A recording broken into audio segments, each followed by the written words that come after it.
Selamat pagi pemirsa. Alam bawah sadar memang tidak bisa ditipu. Itu pula yang jangan-jangan terjadi pada penjabat Gubernur DKI Jakarta Heru Budi Hartono ketika secara terbuka mengancam aparatur sipil negara atau ASN yang tidak bekerja dengan baik akan dipindahkan ke ibu kota negara Nusantara di Kalimantan Timur. Heru Budi pun menjanjikan karir yang cemerlang bagi ASN yang bersedia dipindah tugaskan ke IKN karena pemindahan tersebut bisa mempercepat penaikan pangkat para amtenara. Akan tetapi persoalannya Heru mengawali tebaran janji insentif itu dengan ancaman. Pemirsa, inilah editorial Media Indonesia edisi Sabtu 2 Desember 2023 dengan tema IKN bukan bahan ancaman bersama saya Kevin Egan. Anda juga bisa berpartisipasi dan berinteraksi dengan kami melalui telepon interaktif di nomor telepon 021 583 99100 dan pagi hari ini saya telah bersama dengan anggota Dewan Redaksi Media Group, Kania Sutisnawinata. Mbak Kania, selamat pagi Mbak Kania. Selamat pagi Egan. Apa kabar Mbak Kania? Alhamdulillah, Egan apa kabar? Kabar baik Mbak Kania. Sebelum kita berbicara lebih jauh mengenai IKN yang bukan bahan ancaman, kita akan berbicara mengenai headline di Media Indonesia edisi hari ini, 2 Desember 2023. Yang pertama Mbak Kania mengenai pemeriksaan Firly Bahuri yang berlangsung pada hari kemarin dan kemudian ternyata Firly Bahuri belum ditahan. Belum ditahan. Firly masih bergigi, dianggap bahwa Firly maksud saya Polda Metro Jaya masih belum menganggap penahanan Firly itu diperlukan sehingga kemudian akhirnya dibebaskan setelah menjalani pemeriksaan selama 11 jam. Ketika Firly tidak ditahan, Mbak Kania, apakah ini sesuatu yang mengejutkan buat Mbak Kania? Ini kita bicara soal persepsinya saja ya, begitu ya, persepsinya di publik ketika seorang dijadikan tersangka seharusnya kemudian ditahan, dan pada waktu itu kemudian yang ditunggu-tunggu adalah kapan, sejak ditetapkan sebagai tersangka, kapan Firly akan diperiksa begitu. Pada waktu itu kemudian sejumlah pihak juga mengatakan kalau tidak segera ditahan dan lain sebagainya itu dikhawatirkan akan bisa menghilangkan barang bukti dan lain sebagainya begitu ya. Tapi kemudian ternyata setelah pemeriksaan selama 10 jam gitu kemudian tidak ditahan dan dikatakan belum perlu, akhirnya menimbulkan pertanyaan lainnya, apakah terus Firly ini seperti mendapatkan perlakuan yang istimewa begitu ya. Kalau kita lihat dalam proses perjalanan kasus ini kan Firly juga beberapa kali mangkir, dan kemudian tidak memberikan alasan yang cukup kuat dan tidak kemudian juga dijemput paksa oleh polisi. Walaupun kemudian dari polisi mengatakan bahwa kasus ini melibatkan ketua KPK sebagai tersangka sehingga dalam penanganannya memang harus berhati-hati gitu, seperti itu, dan itu yang kemudian juga disampaikan oleh IPW begitu ya, salah satu pihak yang diwawancarai dalam artikel ini yang mengatakan mungkin saja seperti itu ya, artinya bahwa karena statusnya sebagai ketua KPK penanganannya menjadi berhati-hati sehingga kemarin pun setelah diperiksa tidak ditahan dan tidak jelas betul kapan pemeriksaan selanjutnya begitu. Jadi kita masih harus menunggu bagaimana perkembangan dari kasus ini, bahwa kemudian Firly dikatakan masih bergigi, ini terlihat jelas juga ketika keluar dari ruang pemeriksaan kemarin, tidak lagi ngumpet-ngumpet dari awak media begitu ya. Tidak lagi lewat mobil, sekarang ia tampil ke depan media dan kemudian menjelaskan mengenai proses pemeriksaan yang dialami selama 1 hari. Kita ke headline berikutnya, Mbak Kania, di halaman kedua dari Ketua KPK nonaktif Firly Bahuri, kita ke pernyataan mantan Ketua KPK Agus Raharjo yang kemudian diperbincangkan publik pada saat ini. Agus Raharjo dalam pernyataannya mengatakan bahwa sebetulnya ada upaya intervensi dari Jokowi mengenai proses penyidikan yang sedang berlangsung di KPK pada saat itu, khususnya mengenai kasus IKTP yang menjerat Setia Novanto. Meskipun kemudian pihak istana sudah membantah, Mbak Kania, bahwa memang ada pertemuan tersebut, tapi karena ada pernyataan dari mantan ketua KPK lainnya yang kemudian mengkonfirmasi bahwa memang betul pertemuan itu, membuat kita bertanya-tanya akhirnya, ini betul atau tidak sih sebetulnya pertemuan itu ada atau tidak? Betul tidak sih Presiden Jokowi sendiri meminta Agus Raharjo untuk yang kemudian juga memang itu? harus dibuktikan gitu, apakah intervensi itu benar terjadi, pertemuan itu benar terjadi, dan apakah memang ada arahan seperti itu. Tapi kalau melihat dari apa yang disampaikan oleh mantan Ketua KPK Agus Raharjo mengatakan bahwa pertemuan itu juga tidak biasanya begitu ya. Ia mengatakan bahwa pada waktu dipanggil sendirian, tidak seperti biasanya dipanggil dengan 5 komisioner yang lain. Kemudian dikatakan ada arahan seperti itu untuk menghentikan kasus IKTP yang melibatkan Ketua DPR Setia Novanto waktu itu.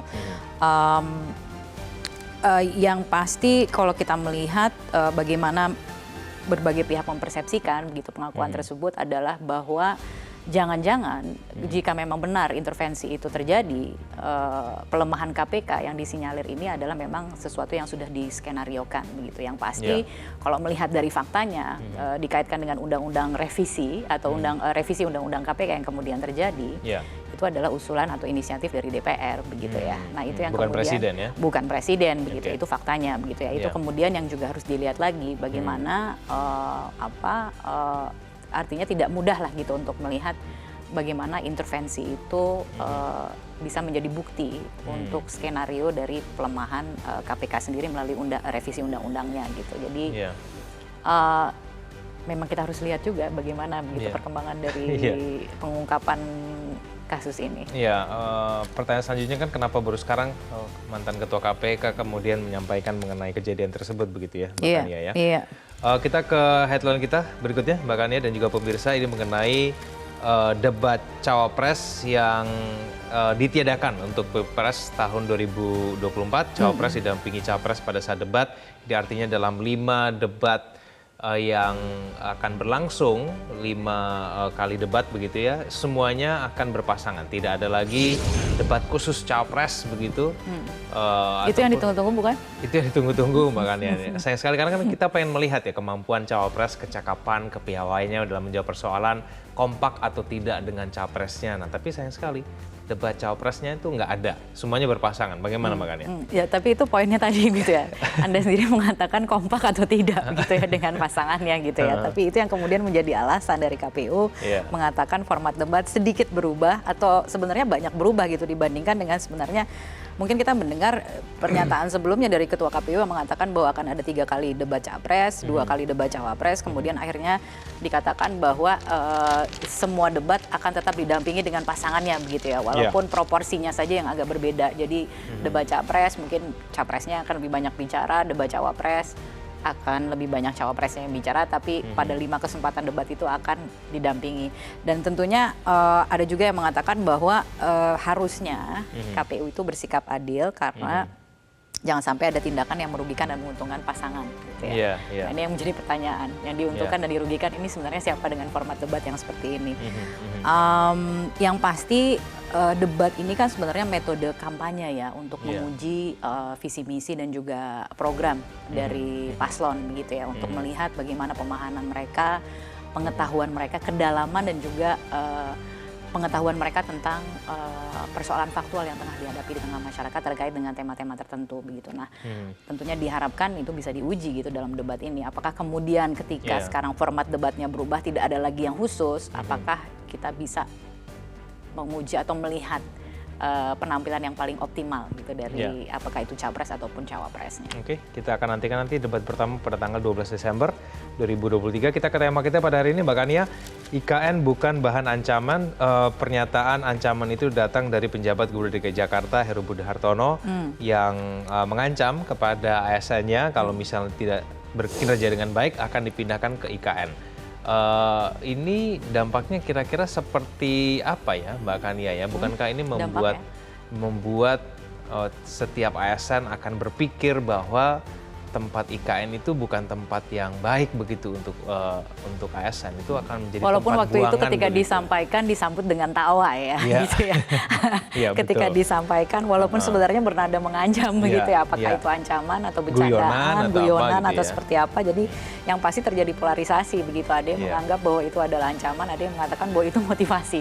Jadi tergantung dari orangnya kali gitu ya untuk melihat bagaimana pemahaman tentang pernyataan itu. Tapi kalau kita melihat IKN ini kan sepertinya tidak habis-habisnya dibicarakan, kemudian juga kita melihat bahwa sebenarnya yang berusaha untuk dibangun persepsinya tentang proyek ambisius ini yang akan menyedot sampai dengan ratusan triliun rupiah gitu, adalah proyek yang seharusnya bisa menjadi tempat mendulang kesempatan. Kalau kita bicara soal ASN ya gitu, yang akan pertama kali pindah ke sana gitu ya, mendulang kesempatan karena kita digambarkan IKN itu adalah proyek akan menjadi ibu kota yang menjadi simbol nasional, super hub ekonomi gitu, yang seharusnya ASN-ASN yang berangkat ke sana itu adalah ASN-ASN yang seharusnya berkinerja paling baik begitu, karena tadi juga kita sempat dengar di headline gitu, misalnya mengatakan dari Presiden Jokowi juga mengatakan akan memberikan sekian banyak insentif, bonus dan harus berjiwa pionir pionir.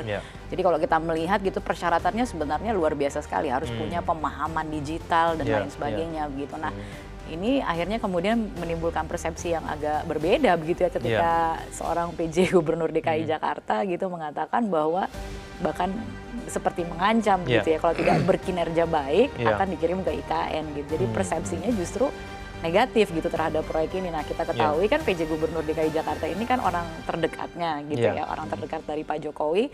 Jangan-jangan memang akhirnya persepsi yang berkembang di pejabat tinggi pemerintahan Jokowi terhadap proyek ini mungkin agak sedikit berbeda dengan keyakinan dari Presiden itu sendiri bahwa IKN ini akan menjadi proyek luar biasa begitu dan akan menjadi istilahnya harapan Indonesia ke depan gitu kan, seperti itu gitu. Nah, itu yang kemudian mungkin pemahaman tentang itu yang seharusnya diselesaikan terlebih dahulu mengenai apa itu proyek IKN, bagaimana visi misinya dan bagaimana kinerja dari ASN yang akan pindah ke sana duluan begitu.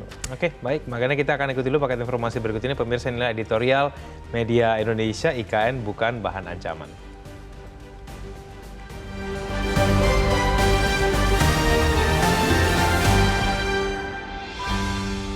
IKN bukan bahan ancaman.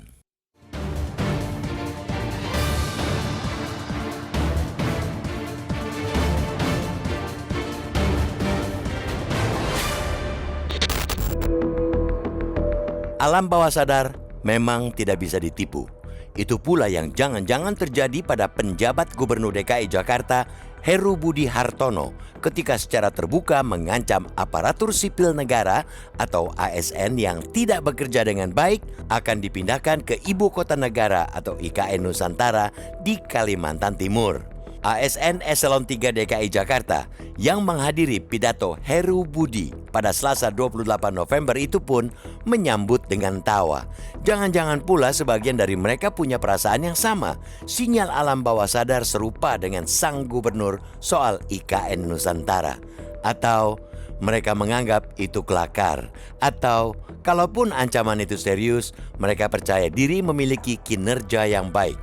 Bisa juga ada yang optimistis. Mereka memang sudah berkeinginan untuk pindah tugas ke IKN. Heru Budi pun menjanjikan karir yang cemerlang bagi ASN yang bersedia dipindah tugaskan ke IKN karena pemindahan tersebut bisa mempercepat penaikan pangkat para amtenar. Akan tetapi, persoalannya Heru mengawali tebaran janji insentif itu dengan ancaman.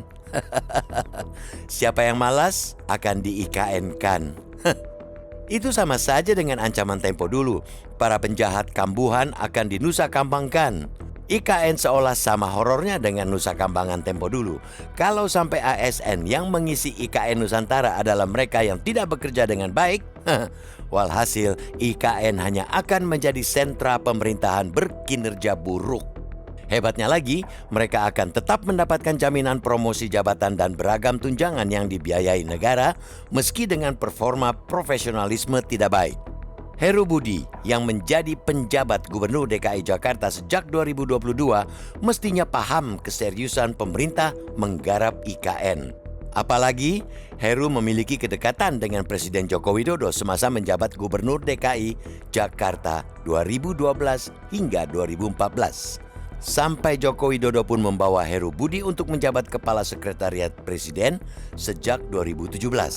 Semestinya, Heru Budi paham pembangunan IKN bukanlah bahan guyonan. Apalagi kalau sampai menciptakan kesan penugasan di daerah sebagai hukuman atau buangan bagi mereka yang berkinerja buruk. Pernyataan Heru boleh jadi bagian dari keraguan sebagian pejabat pemerintahan sendiri terhadap kelangsungan IKN. Padahal dalam setiap pidatonya, Presiden dan pejabat lainnya memberi kesan dan pesan amat serius dalam menggarap IKN.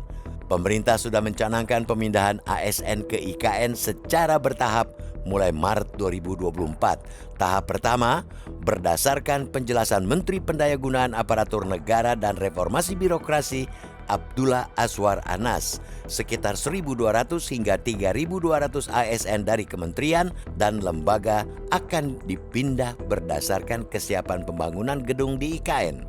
Presiden Joko Widodo dan Wapres Ma'ruf Amin juga kerap bersafari berkeliling dunia untuk menawarkan IKN kepada para investor. Proyek raksasa IKN Tentunya bukan proyek kaleng-kaleng, apalagi bila melihat kebutuhan biaya super jumbo untuk membangunnya, sekitar 466 triliun rupiah anggaran dibutuhkan untuk merampungkan proyek IKN pada 2045. Berulang kali Presiden Joko Widodo juga menekankan pentingnya proyek IKN Nusantara bagi pemerataan di Indonesia. Berkali-kali Joko Widodo menyebut 58% pendapatan domestik bruto atau PDB dan 56% populasi Indonesia ada di Jawa. Presiden berharap pembangunan berbasis Indonesia sentris bukan Jawa sentris lagi. Namun, semua logika itu bisa ambiar oleh keraguan sebagian pejabat. Termasuk bisa buyar oleh rekaman alam bawah sadar pejabat yang menganggap bahwa IKN itu wilayah angker. Karena angker, ia layak menjadi tempat buangan daerah hukuman. Proyek yang digadang-gadang menjadi legacy Presiden Joko Widodo bisa runtuh oleh keraguan yang berbuah candaan. Kelakar bahwa ASN malas dan tidak berkinerja baik akan ditugaskan ke IKN ialah pintu gerbang olok-olok bagi publik bahwa calon ibu kota negara itu dibuat untuk menampung para pemalas. Kalau lingkaran kekuasaan saja masih memandang IKN setengah ragu, macam mana pula dengan publik? Hah?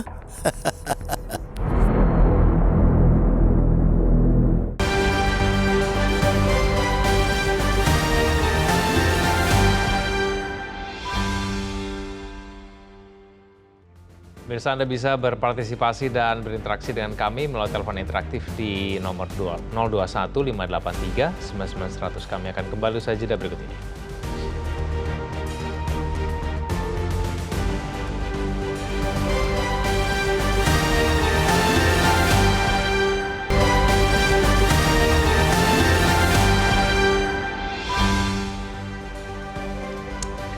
Pemirsa, untuk membahas tema editorial media Indonesia kita pada pagi hari ini, kita telah terhubung dengan sambungan telepon dengan pengamat kebijakan publik, Pak Agus Pambagio. Pak Agus, selamat pagi.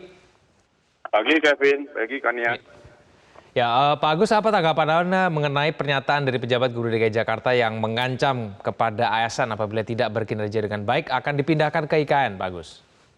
Ya, itu artinya kan secara langsung menyatakan bahwa yang tidak berprestasi dibuang kan gitu. Karena konotasinya kalau ke IKN itu pasti situasinya tidak nyaman, tidak enak. Bisa kita bayangkan kalau Pak Gubernur mengatakan begitu. Padahal kan itu proyek impian Presiden. Ya. Nah, kan? Jadi publik menganggapnya bahwa ASN itu dibuang kalau yang ke sana. Kalau kan harusnya ASN yang ke sana justru yang nomor 1 gitu. Dari katakan 5 besar, karena kan itu ibu kota negara, masa dapat ASN yang kelas sere kan enggak juga. Ya, ini kan membuat kita jadi berpikir jangan-jangan IKN itu tempat buangan begitu, Pak Agus. Ya pasti, karena kan biasa, saya hukum saya buang ke Nusa Kambangan kan gitu. Kalau Anda salah buang Nusa Kambangan nggak ada apa-apa kan hutan.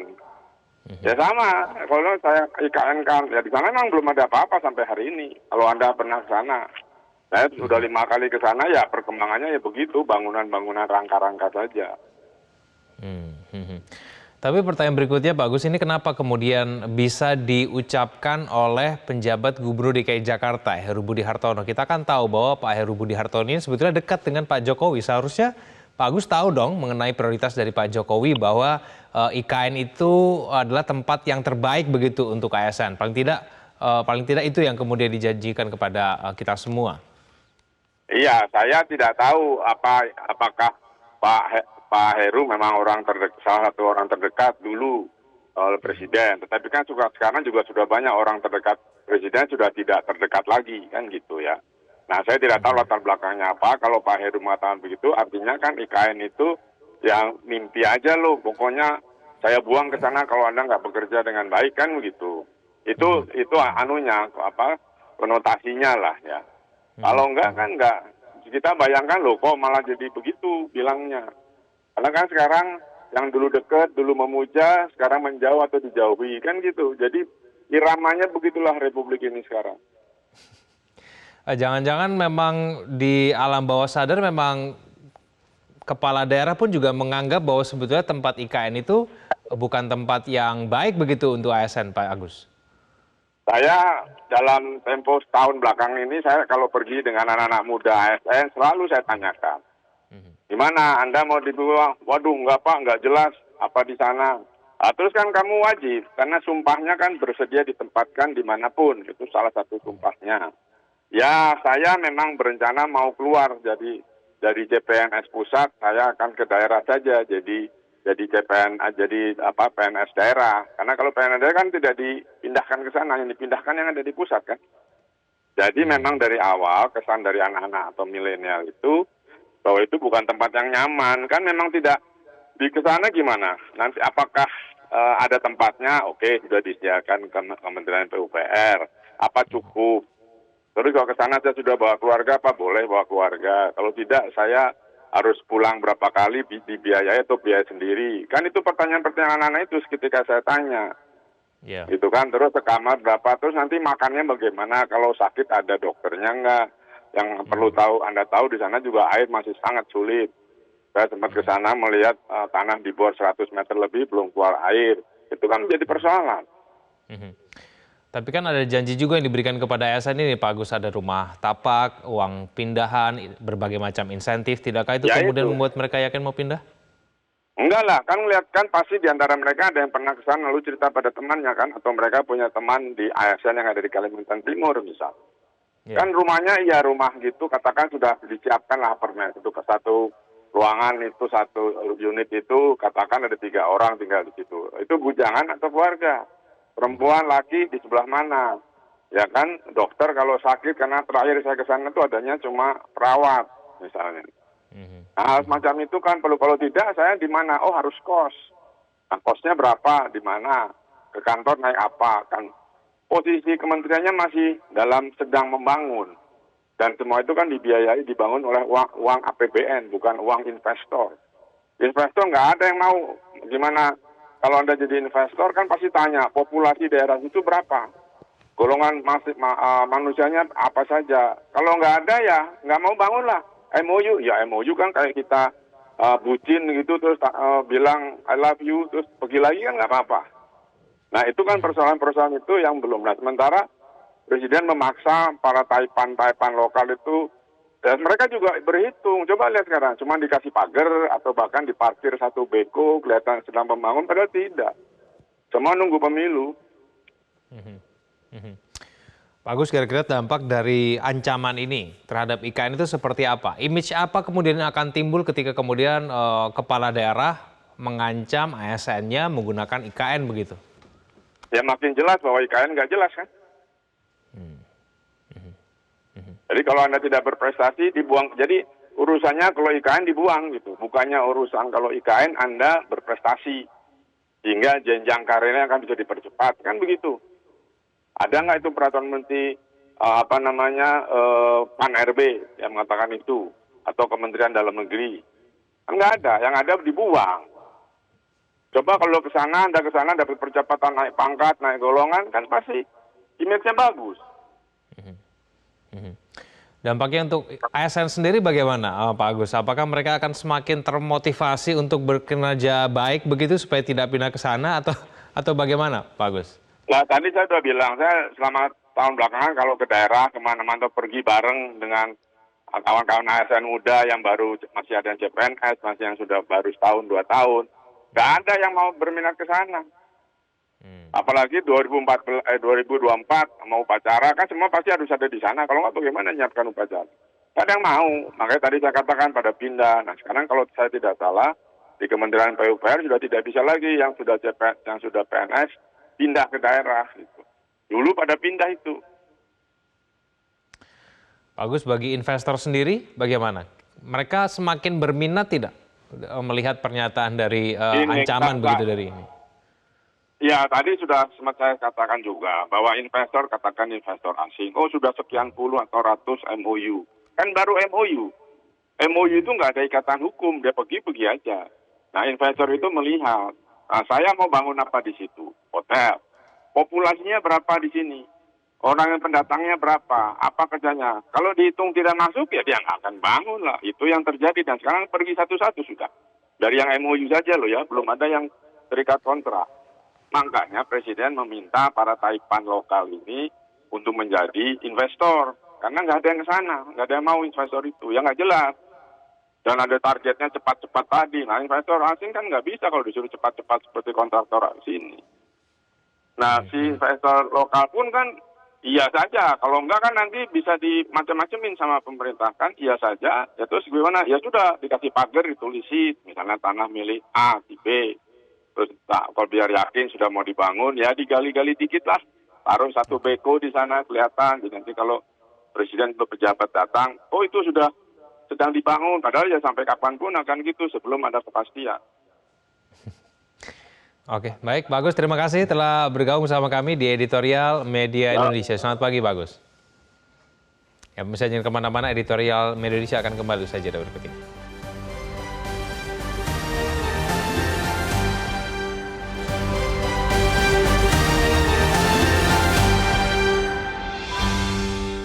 PSI menang, pasti menang.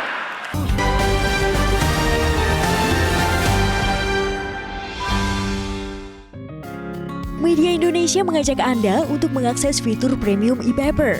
Dengan sajian konten berbasis intelektual dan meneguhkan kebangsaan, Media Indonesia tampil dengan lebih dinamis melalui e-paper Media Indonesia yang dapat Anda akses kapan saja, di mana saja.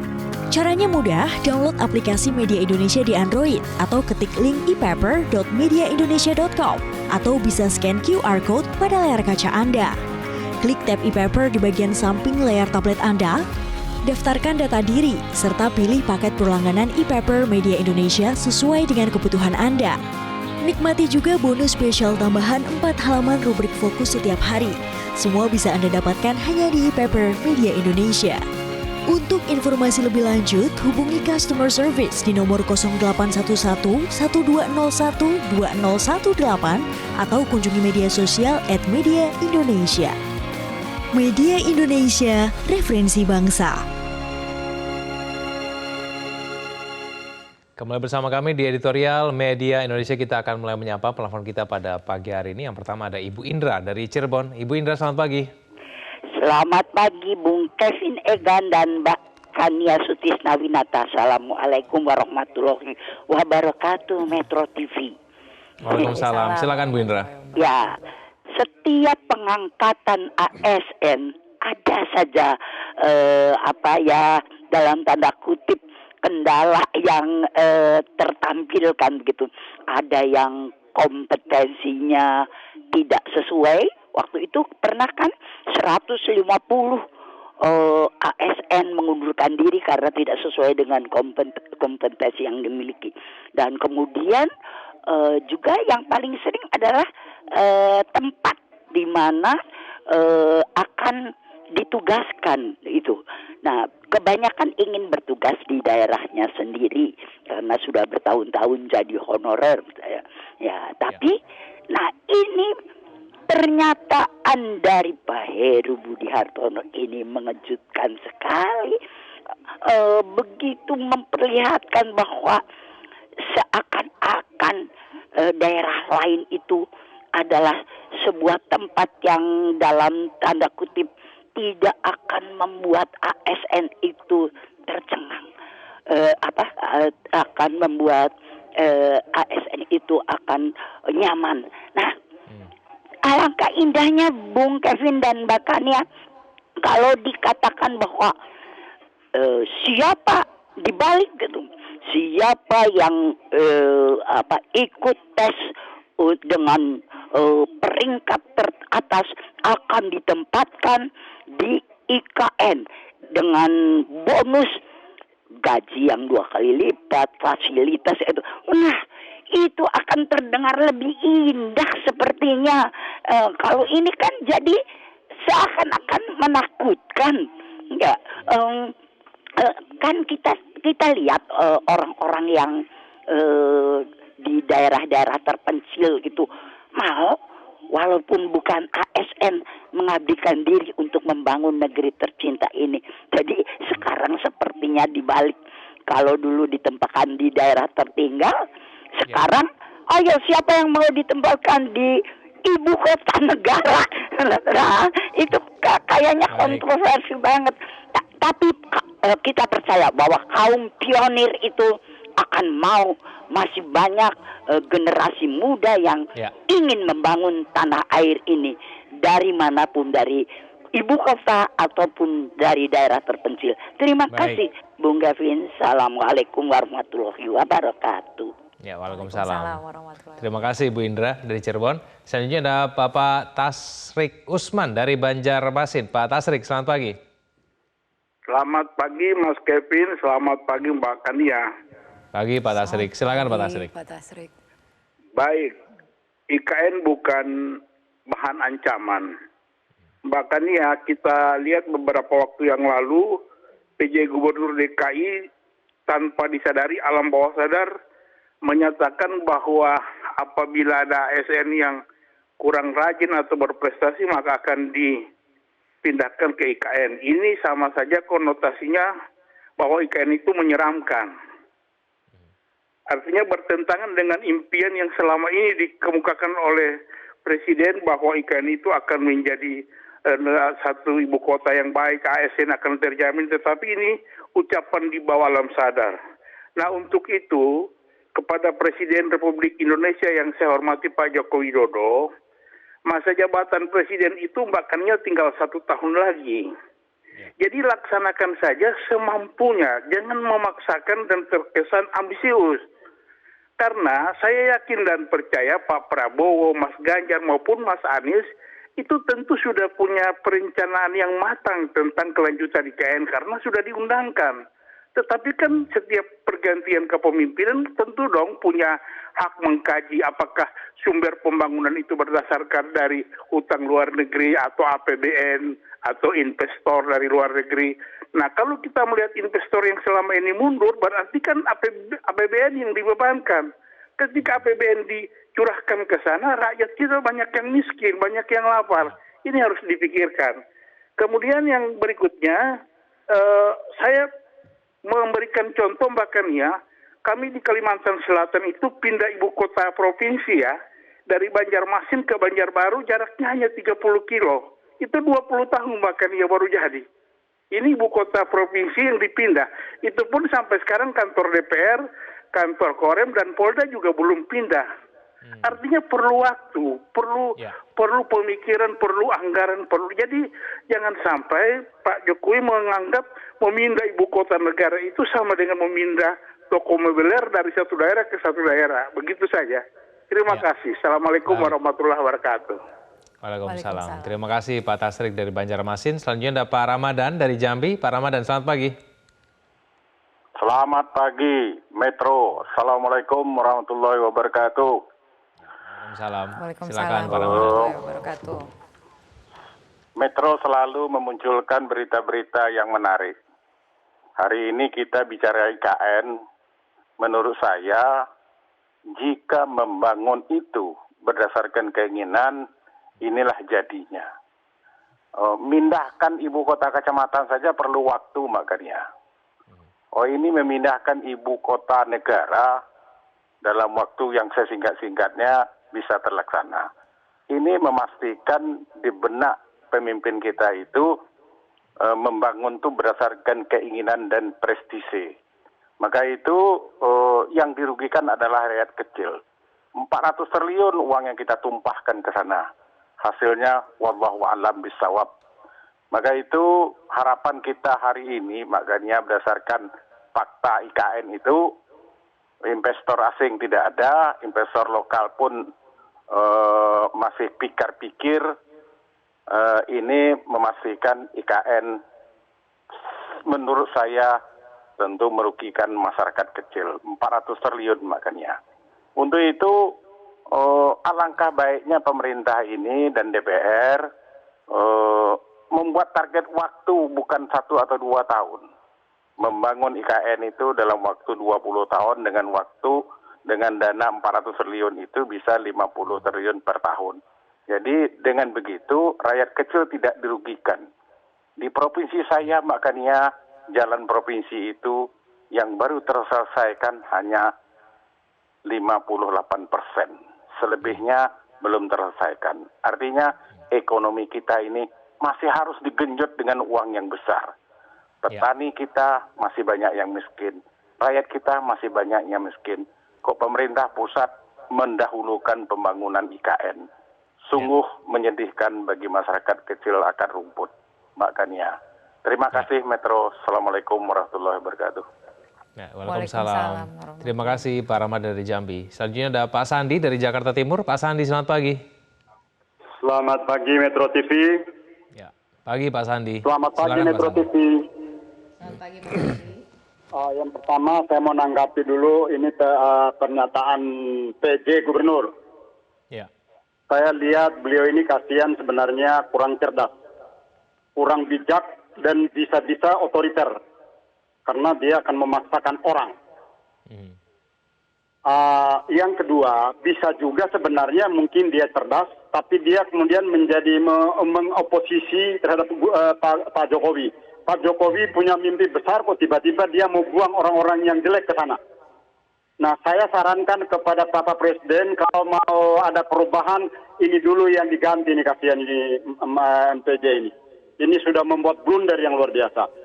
Yang kedua, saya mau bilang soal IKN. Terlepas dari kelihatannya perencanaannya tidak bagus, tidak komprehensif, tetapi kan sudah menjadi undang-undang.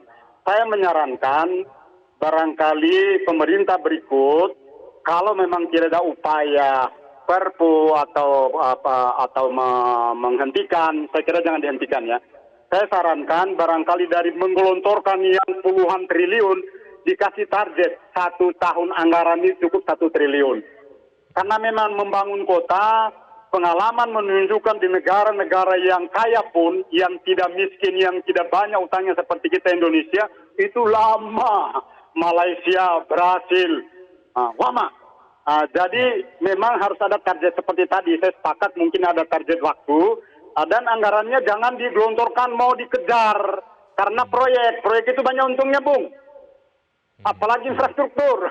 Ini ngeri, bahaya ini. Ngeri-ngeri sedap ini kalau untuk itu tetap lakukan, kualitasnya bagus kalau dikejar. Itu juga kualitasnya jelek. Bisa jadi seperti proyek pada umumnya. 3 bulan retak. Tidak seperti proyek Belanda. Coba lihat Istana Presiden sekarang. Berapa ratus tahun masih tetap utuh, masih tetap ganteng, gagah. Tidak sama dengan proyek-proyek sekarang yang orientasinya proyek. Mencari fulus. Nah, untuk itu kembali. Saya kira harus kembali direncanakan, khususnya penganggarannya. Jangan mengejar mimpi yang utopia, yang tidak jelas.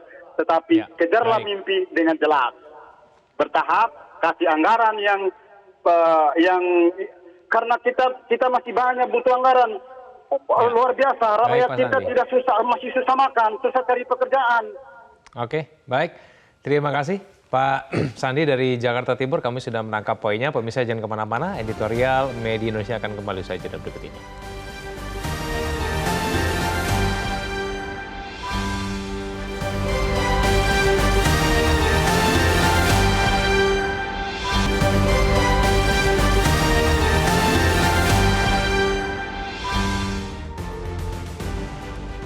Bersama kami di editorial Media Indonesia, makanya dari penelpon kita di segmen sebelumnya ada 2 hal yang mereka tanggapi. Yang pertama mengenai pernyataan dari Heru Budi Hartono, disayangkan kenapa kemudian bisa keluar begitu ancaman itu dari PJ Gubernur DKI Jakarta. Harusnya bisa disampaikan dengan cara yang lain kalau misalnya mau memotivasi ASN-nya untuk berkinerja dengan baik. Yang kedua kemudian mengenai IKN itu sendiri. Mungkin karena proyeknya terkesan terlalu diburu-buru, mungkin itulah yang kemudian membuat semua orang masih belum paham mengenai urgensi pemindahan tersebut, dan seharusnya bisa dilakukan dengan lebih cara yang tidak terburu-buru, bertahap begitu, karena kita semua tahu bahwa memindahkan kota saja, ibu kota provinsi saja butuh waktu lama, apalagi kalau ibu kota negara, begitu kurang lebihnya. Makanya ada tanggapan mengenai penelpon kita? Oh, tanggapan ya, iya.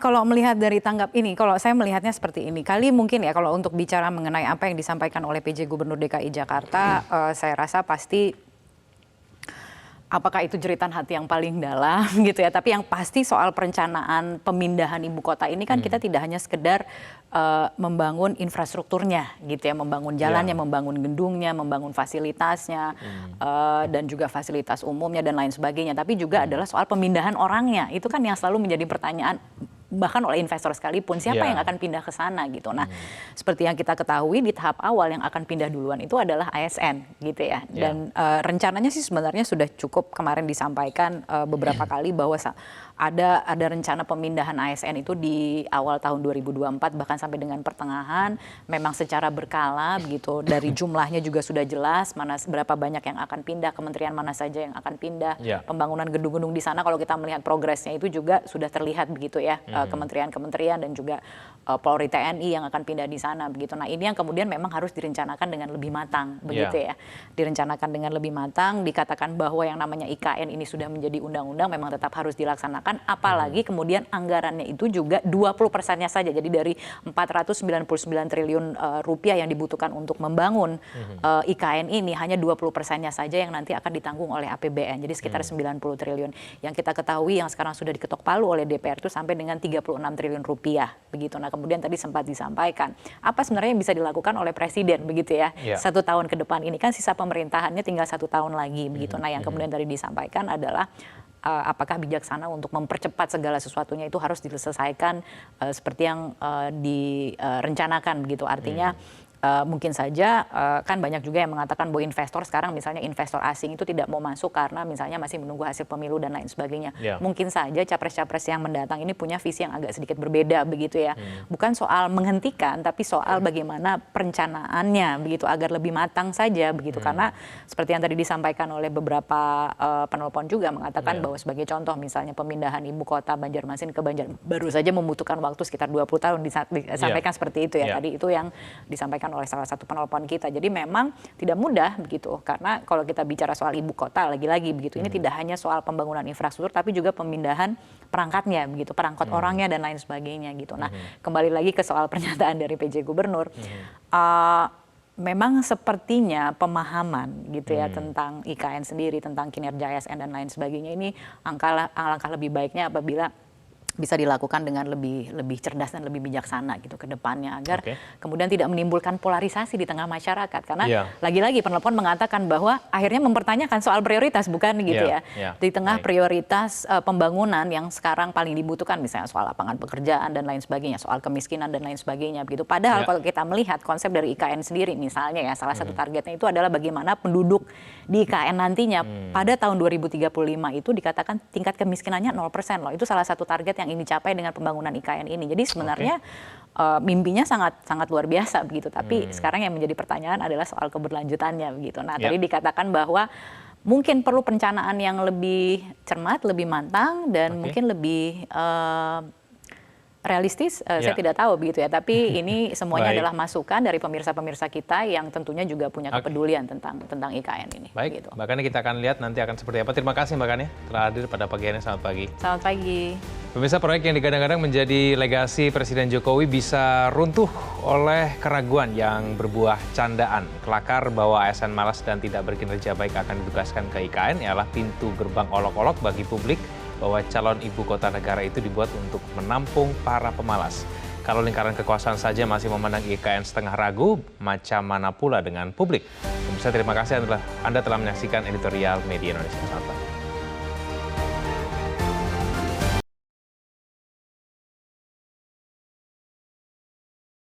Jelajahi cara baru mendapatkan informasi. Download Metro TV Extend sekarang.